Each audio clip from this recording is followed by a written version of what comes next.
In 2009, Disney paid $4 billion for a company that had just declared bankruptcy a decade earlier.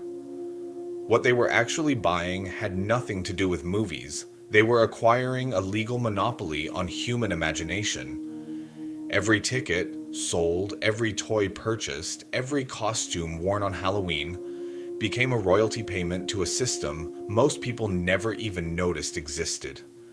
And that is exactly what we are breaking down today.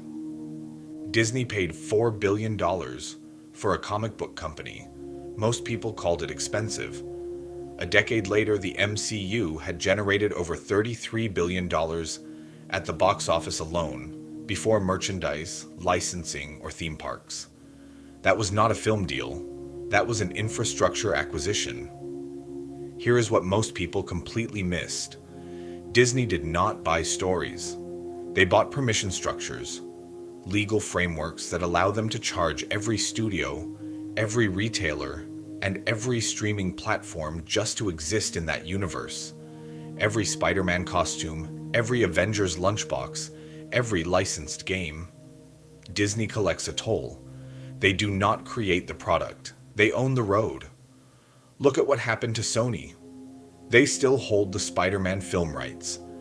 Yet they cannot use the character freely without negotiating with Disney. A company that sold the rights years ago is now paying to access its own asset. That is what IP ownership actually means. Here is the real lesson. The most valuable thing you can own in the modern economy is not a factory, not a building, not even a platform. It is a character, a brand, or a framework so embedded in culture that the world pays you every time they interact with it. Disney did not get lucky. They identified IP as an asset class before Wall Street had a name for it. Most investors are still chasing cash flow. Disney was buying culture, and culture compounds. So here is the question that should divide this room. Are you building something you own, or are you helping someone else collect the toll? Drop your answer below. I read every single one. If this opened your eyes, subscribe to Business and Money Secrets. Most people won't. That's the point.